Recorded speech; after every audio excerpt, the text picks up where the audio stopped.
In this part, we are going to learn how to do the code analysis with pylint. So we are going to create a folder for this project. So we make a directory called learned pylint, and then we go inside the project, and then we type code dot.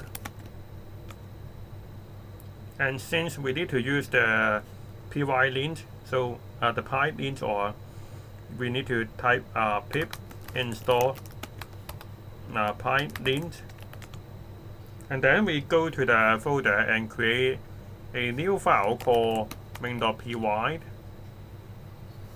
And inside this, we can type a function called add, and then ab, and then colon, and then it will return the sum a plus b, and then we execute by printing the returned value. We should print add 1 3, so we can we make a backup here because I want to show you another thing at last. So we save this, and then we go to the terminal, and then we type pylint, and then we type main.py, and now we can see we have the grade, or it has been rated at negative 6.67, and there are a few suggestions so you can make it better, but this is not a must to get a 10 marks. So sometimes for the readability, you do not need to follow exactly what it suggests. So the first one is missing a new line, final new line missing. This one is very tricky because actually this is a very unexpected things that you need to paste and enter here. For example, now you can type the pylint main.py again. I forgot to save it. Now you can see we already cannot see this final new line missing, and you can see we just has 4 suggestions only, and we already add 3.33 marks here.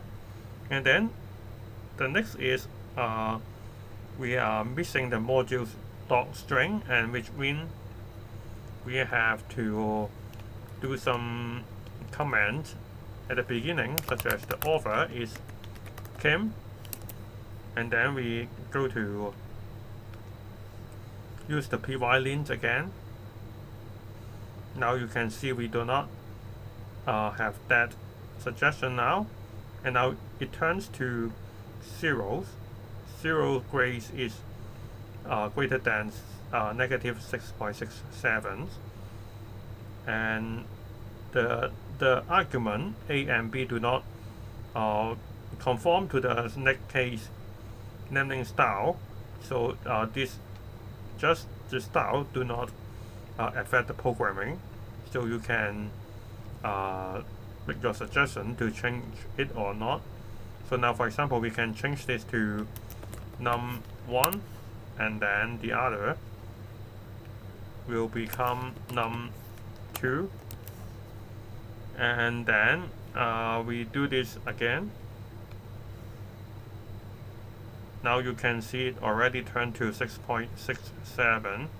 And the last thing is the missing function or method dot string. So like this one, you can add some command, and then set this function is for addition, and then we save it. Now you execute this again. You can see this time we have 10 out of 10, But again, you do not need to follow all of this because this is not a must. And now we can go to here. What I want to show you is inside the VS Code we have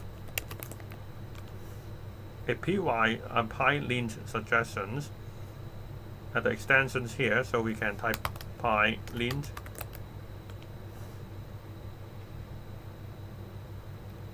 and we can install this.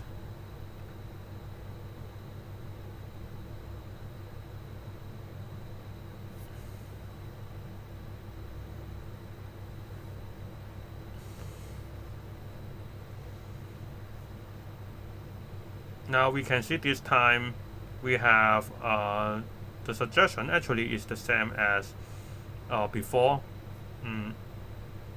You can see we have some missing function dot string, and actually this is the same as here. And we can also see the A, B, the argument does not conform to the snake case naming. And we can also see this. It suggests you have to add a new line at the end of the program. So this is how to use the pylint extensions. So if you want to use the extension, you can go to here and download the pylint. So this is how to use the pylint by using the command or the extensions.